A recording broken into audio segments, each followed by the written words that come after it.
Assalamualaikum warahmatullahi wabarakatuh. Di sini saya akan menjelaskan sedikit tentang 4 teori masuknya Islam ke Nusantara. Islam masuk ke Nusantara tidaklah secara cuma-cuma, melainkan melalui proses yang sangat panjang. Lalu, bagaimana awal masuknya Islam ke Nusantara? Menurut sejarawan, terdapat 4 teori masuknya Islam ke Nusantara, yaitu teori Gujarat, teori Persia, teori Arab, dan teori Cina. Yaitu teori Gujarat. Teori ini menyatakan bahwa Islam masuk di Indonesia berasal dari Gujarat, Hindia, melewati Selat Malaka pada abad ke-13 Masehi. Teori ini dikemukakan oleh dua sejarawan Hindia, yaitu Sunat Kurubronje dan J. Pijineper. Teori ini diperkuat dengan ditemukannya batu nisan Sultan Kerajaan Samudra Pasai, yaitu Malik As-Soleh pada tahun 1297. Yang kedua yaitu teori Persia. Menurut Umar Amir Hussein dan Hussein Jajadiningrat berpendapat bahwa Islam masuk di Indonesia bukan berasal dari Gujarat, melainkan dari Persia. Persia sendiri adalah suatu kerajaan yang berada di Iran. Mereka berpendapat bahwa Islam masuk di Indonesia berasal dari Persia karena adanya suatu kesamaan antara Indonesia dengan Persia. Contohnya, peringatan Hari Besar Indonesia seperti 10 Muharram dengan upacara yang bernama Tabuwih atau Tabut di daerah Sumatera, yaitu teori Cina. Menurut teori ini, migrasi masyarakat Cina dari Konten ke Nusantara pada abad ke-9 adalah awal mula masuknya budaya Islam ke Nusantara. Teori ini dikuatkan dengan Raden Fatah, yaitu Raja Demak, merupakan keturunan Cina. Kemudian penulisan gelar Raja Demak yang menggunakan istilah Cina, dan catatan yang menyebutkan bahwa pedagang Cina adalah pedagang yang pertama kali menduduki daerah di Nusantara. Dan terakhir yaitu teori Arab.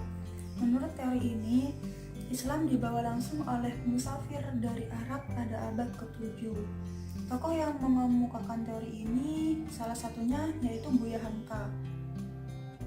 Beliau adalah ulama sekaligus sastrawan Indonesia.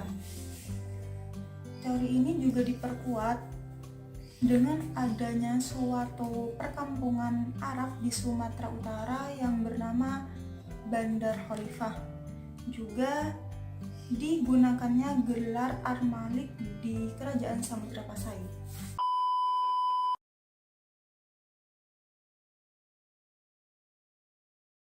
Assalamualaikum warahmatullahi wabarakatuh. Di sini saya akan menjelaskan tentang metode penyebaran Islam di Nusantara.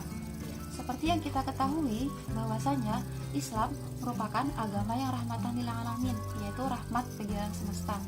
Jadi Islam tidak pernah mengajarkan kepada umatnya untuk bertindak kekerasan, apalagi saling membunuh, hanya karena perbedaan pandangan. Sedangkan Islam Nusantara sendiri itu bertujuan untuk mengkokohkan atau meneguhkan Islam dalam konteks Indonesia plural. Jadi Islam Nusantara itu lebih menjamin toleransi kebudayaan lokal.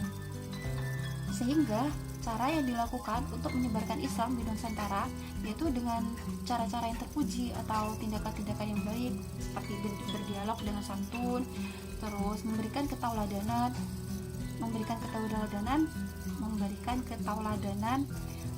dengan akhlakul karimah, seperti cara berbicara yang baik, terus cara bergaul yang baik, cara berpakaian yang baik, terus cara menyelesaikan masalah dengan baik, seperti itu. Di sini ada beberapa cara yang dilakukan dalam menyebarkan agama Islam di Nusantara. Caranya ada 5.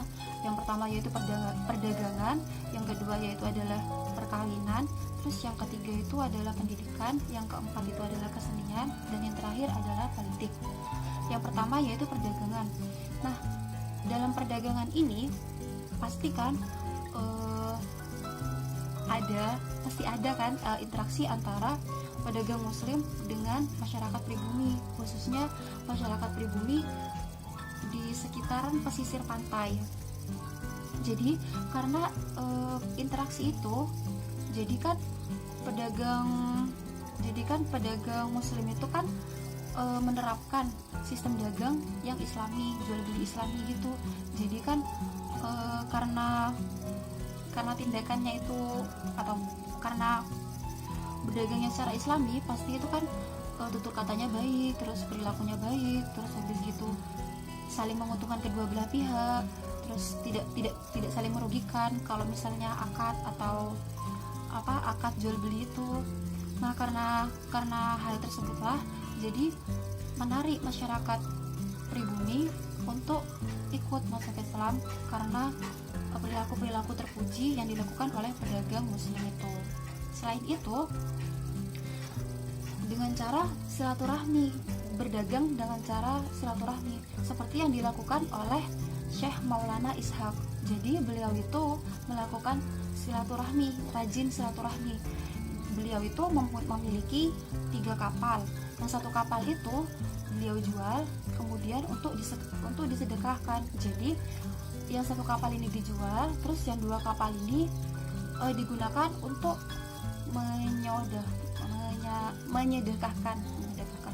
menyedekahkan kapal yang sudah dijual itu ke masyarakat pribumi gitu, seperti itu.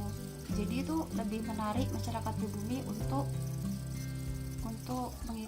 berislam gitu. Cara yang kedua yaitu dengan cara perkawinan.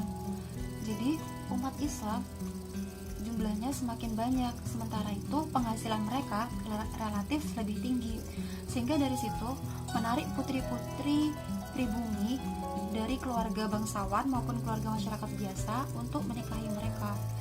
Jadi sebelum mereka menikah, putri-putri dari pribumi itu diislamkan dahulu, seperti itu. Jadi nanti keturunannya juga Islam seperti itu. Jadi yang ketiga yaitu dengan metode pendidikan. Nah, jadi di pendidikan ini para penyebar Islam di Nusantara itu mendirikan lembaga pendidikan Islam seperti pesantren, terus habis itu madrasah. Nah, dengan menerapkan pengkaderan calon ulama. Jadi setelah santri itu lulus dari pesantren tersebut, santri tersebut diberi 2 pilihan. Yang pertama yaitu dia kembali ke desanya dan membangun pesantren, madrasah lagi di desanya, atau yang kedua yaitu dia merantau menjadi juru dakwah. Jadi merantau menjadi juru dakwah untuk menyebarkan Islam, seperti itu. Nah, yang keempat itu yaitu dengan cara kesenian. Jadi contohnya itu yang dilakukan Wali Songo adalah dengan melakukan pertunjukan wayang kulit. Jadi kan sebenarnya kan wayang kulit itu merupakan suatu kesenian, tradisi kesenian yang dilakukan sebelum Islam masuk ke Nusantara. Jadi memang Islam Nusantara itu tidak pernah menghilangkan tradisi setempat, tapi malah merawat dan mengakulturasikan Islam ke dalam budaya itu sendiri. Jadi oleh karena itu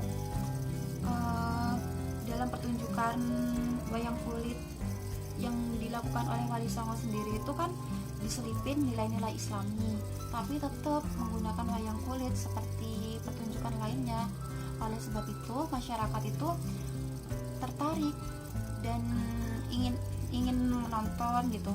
menonton terus ingin mengikuti pertunjukan tersebut, ingin mendengarkan pertunjukan tersebut, sehingga dari situ masyarakat itu tertarik untuk memeluk Islam, seperti itu. Terus yang terakhir itu adalah politik. Nah, kalau yang politik ini bisa kita jumpai di Maluku dan Sulawesi Selatan. Jadi penyebar Islam itu telah menaklukkan atau telah menyebarkan Islam melalui kalangan penguasa atau raja-raja. Setelah itu kerajaan-kerajaan Islam tersebut memperluas wilayahnya dengan menaklukkan daerah-daerah lain. Setelah daerah lain tersebut ditaklukkan, maka daerah-daerah lain tersebut diislamkan, seperti itu. Jadi kan Islamnya semakin luas. Mungkin itu saja yang dapat saya sampaikan, kurang lebihnya mohon maaf. Terima kasih.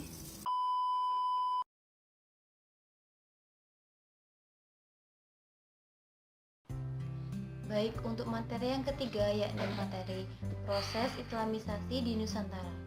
Nah, pada materi yang ketiga ini mengacu pada materi yang pertama, yakni tentang teori-teori masuknya Islam di Nusantara. Karena banyaknya teori-teori yang sudah dipaparkan tadi yang telah berkembang di Indonesia, ini berpengaruh juga pada proses Islamisasi, di mana akan dipetakan menjadi beberapa bagian, yakni ada 3 fase. Fase yang pertama, fase kehadiran para pedagang muslim di Indonesia. Yang kedua, fase terbentuknya kerajaan Islam, dan yang ketiga, fase pelembagaan Islam.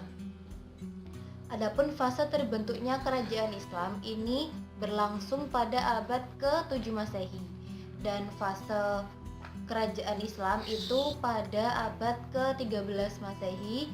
Setelah itu baru berlangsung fase pelembagaan Islam, itu jauh setelah fase sebelum-sebelumnya itu berlangsung, yakni pada abad-abad setelahnya. Jadi sangat jauh sekali. Nah, adapun fase yang pertama yakni fase tentang masuknya pedagang Islam atau pedagang muslim di Nusantara, ini membawa peradaban sendiri yang tetap bersumber pada Rasulullah, berakar kuat pada tradisi yang sangat kental. Nah, ketika bersentuhan dengan budaya lokal atau dengan budaya di Nusantara, ini tetap mempertahankan esensinya yang sejati, esensi Islam yang sejati, walaupun secara instrumental atau pada penerapannya ini mempertahankan syariat yang sudah ditekankan dalam Islam, tidak menghilangkan syariat itu sendiri. Kehadiran Islam di tengah-tengah masyarakat Indonesia bukan saja sebagai sistem keagamaan semata, tapi juga sekaligus sebagai alternatif yang cukup diperhitungkan. Islam merupakan merupakan daya dobrak bagi budaya Nusantara yang sudah ada sebelum-sebelumnya, yakni tentang tatanan sosial yang timpang, misalnya seperti agama yang sudah ada di Nusantara sebelumnya yang memberlakukan sistem kasta. Nah, ketika Islam datang, sistem kasta ini pun dihapuskan agar untuk menyamaratakan posisi manusia di mata manusia yang lain. Tidak ada lagi sistem kasta atau tatanan sosial yang begitu timpang, yang membeda-bedakan.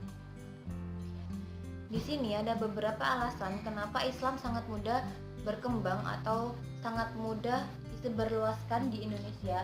Alasan yang pertama yakni tentang ajaran Islam menekankan prinsip ketauhidan dalam sistem ketuhanannya.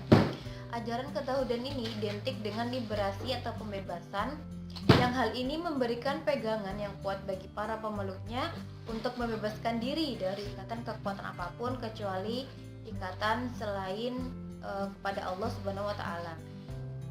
Ajaran tauhid ini menunjukkan dimensi pembebasan manusia dari kekuatan-kekuatan asing.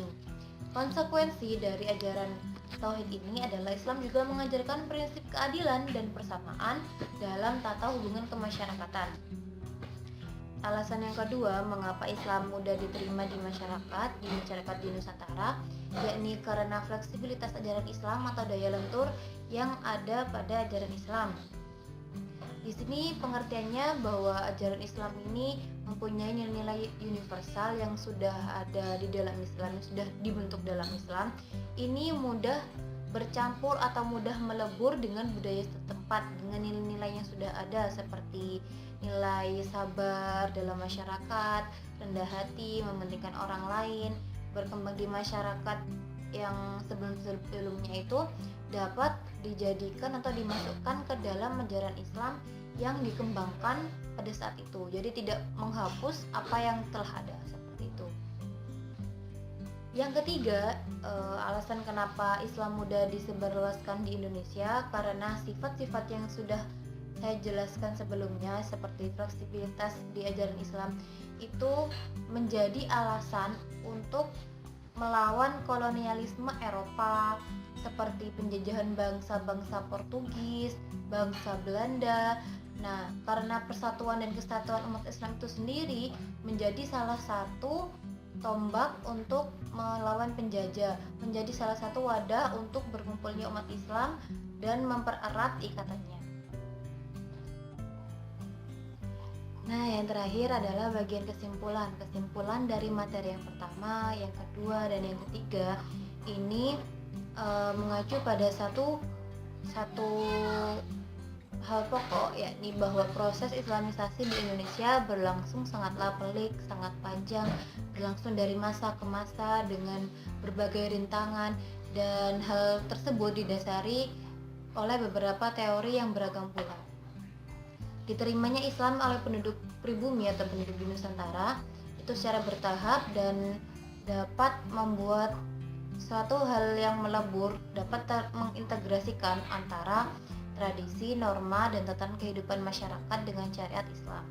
Hal ini menunjukkan bahwa bangsa Indonesia atau masyarakat di Nusantara sangat mudah menerima nilai-nilai baru atau nilai dari luar.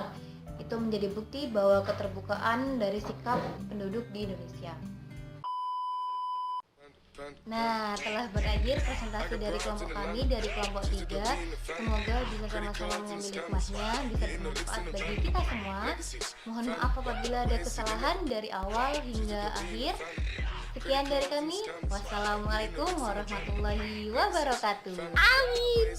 Credit cards in the scammers, hitting the licks in the van, legacies, family, ways, credit cards in the scammers, hitting the licks in the van.